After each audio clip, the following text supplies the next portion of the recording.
I want you to cast your mind back to the last time you had an important event coming up, something where you wanted to look your best and physically be in good shape.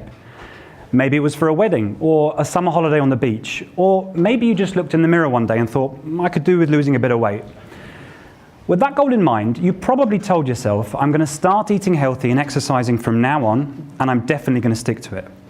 And at that time, you probably felt full of drive and motivation to reach your goal.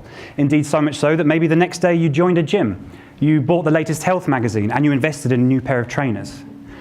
But then, 1 week into your newly chosen lifestyle, you get a call from some of your friends inviting you out for dinner. And the next thing you know, you find yourself at an all-you-can-eat buffet.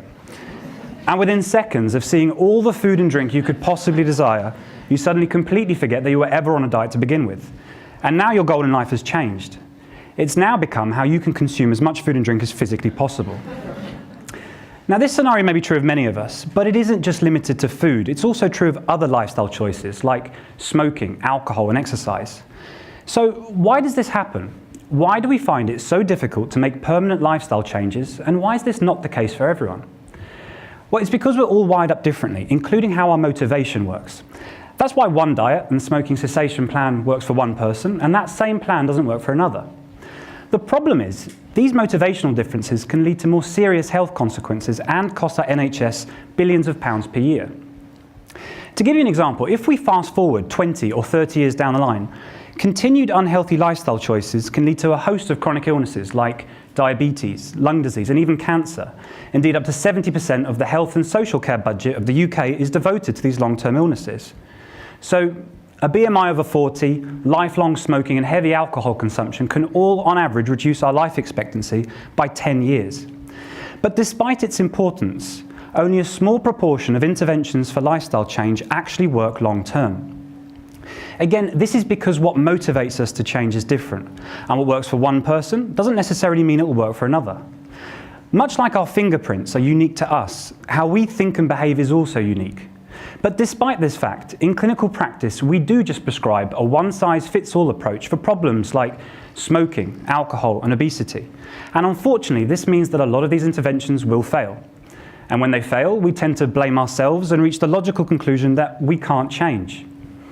But I think a new approach should be taken. I think we should tailor our interventions based on the type of motivation our patients have.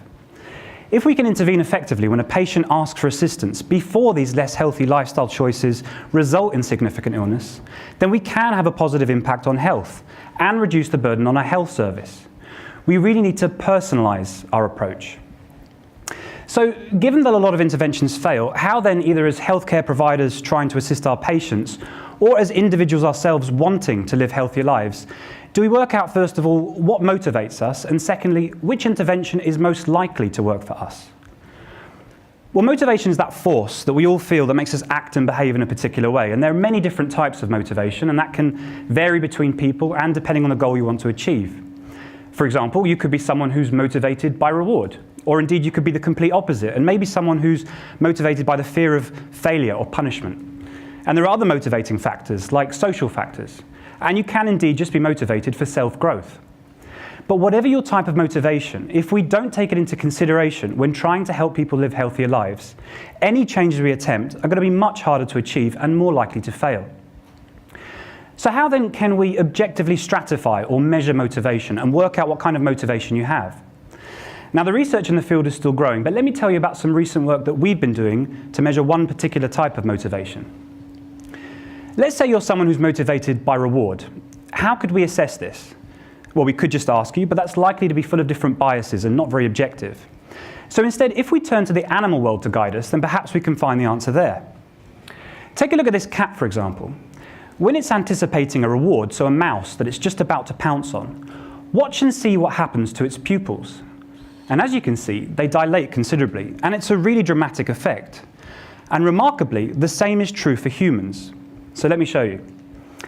If we use an infrared eye tracker to measure the size of your pupils when you're expecting to receive a reward, so in this case, a money reward, if you're a reward-sensitive person, so someone who is motivated by reward, then your pupils also dilate. And the amount that they change seems to tell us about the state of your motivation for reward.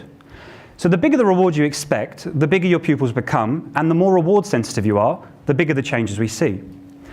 So if you are a reward-sensitive person, as assessed by techniques like this, then maybe a point-based reward weight loss system is more suitable for you and more likely to result in the end outcomes you want, rather than just being blindly prescribed a gym membership. Now, these experimental assessments are still in the very early stages, but it does highlight the fact that as healthcare providers, it is our responsibility to take individual differences into account when trying to help people live healthier lives. We really need to move upstream of the consequences of chronic disease and deal with the causes, and those causes are partly related to our motivation. And if we can increase more awareness and effort in understanding the motivation of ourselves and our patients, then we can select the most appropriate intervention that's most likely to result in the end outcomes we want to achieve, like losing weight, stopping smoking, or exercising more. I want to end with one final point, and it's a story of a man that was visiting an elephant enclosure while on holiday. And while he was there, he was confused by the fact that these huge elephants were being held only by a small rope tied to their leg. There were no chains and no cages, and it was obvious that at any point, these elephants could break free from their bonds and escape. But for some reason, they didn't. The man saw a keeper nearby, and he asked him, why did these elephants just stand there and make no attempt to get away? Well, the keeper said, when the elephants are much younger and much smaller, we use the same size rope to tie them, and at that age, it is enough to hold them. And as they grow up, they're conditioned to believe that they can't break free. They believe the rope can still hold them, and because they believe this, they never try and break free. The man was amazed. These elephants at any time could break free from their bonds and escape, but because they believed they couldn't, they were stuck right where they were. Now, how many of us go through life hanging on to a belief that we can't do something, simply because we failed at it once before? The reality is we just haven't found the solution that best works for us. We're all wired up differently, but if we can understand how our motivation works, then we've got a much higher chance of success. And it's our responsibility to find the path suited to ourselves and to our patients. And if we can do that, then we can improve our lifestyles, our health, and our happiness. Thank you.